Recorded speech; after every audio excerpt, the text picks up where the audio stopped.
Piny owacho e kaunti ma Migori kotenore kod tend wedhe kaunti no kod Victory Farms oketo girimiti majiwo pith mar rech ketiyo kod ounga e dho wath ma Lidha e kaunti ma Migori. Jafwambo marwa George Juma miyowa ler.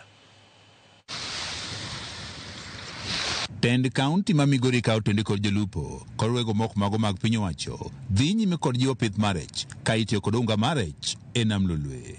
Tend kaunti ma Migori oseketo winjruok kod ruokno mar Victory Farm e chenro mar pith mar rech ka itiyo kod ounga mag rech e dho wadhno mar Lidha e sab kono ma Nyatike.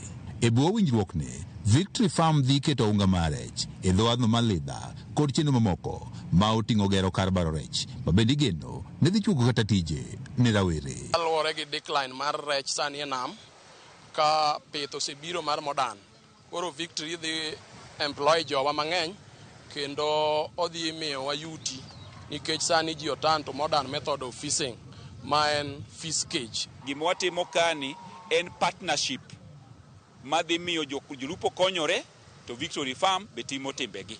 Omiyo wadhi structure maber, mwadhi keto winjruok maber e kind jonam gi county government to gi Victory Farm. Madhi wuok gima Victory Farm timo, gima idhi timne beach management unit to gi gima role mar county government dhi bede iye. Jagoro mar kaunti ma Migori Oscar Lima kaachiel ten migawono mare e kaunti ma Migori Lucas Musenda wach ni winjruok ma giketo kod Victory Farm dhi jolo chenrogo mag pith mar rech kaachiel kod dongruok mamoko e dho wadhno. We as county government have already provided the initial no objection approval, allowing them to come into the county. And we have also had a number of engagements connecting Victory Farms to the local communities here. And we are looking at Victory Farms coming to provide, of course, a much bigger investment.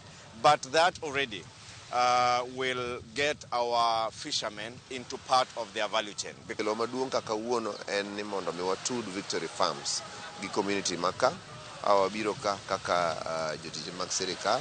Senator marwa be ne obiro ka ma en achiel kuom jogo jotelo manyo tudore gi investors go to gi MP ma Nyatike ka mondo mi wariwre ka achiel mondo mi jopur kata jopith mar rech to gi jolupo mag nam ka oyud ber. Jolupo e kaunti ma Migori kawo teliko jakom margi Mark Maloba wacho ni girwako chenro ni mar pith rech ka bende gidwaro mondo koro onywandgi e chenro ni e yono makare. Pinjore kech wadhi bede mesa ma wawuo ni to wan kaka jo beaches beach ka beach dhe ago ala mane e igino idhi miye cage kose en nang'o mondo gibed kanyakla igino. Modern method of fishing kade ber to jo Victory beach ka beach kane ok nyal yudo at least 2 cages to giyud kata achiel. Jakom ma jolupo e Kenya mangima Tom Guda wach ni gombo margi en ni piny owacho omed keto omenda mar jiwo pith mar rech ka itiyo kod ounga.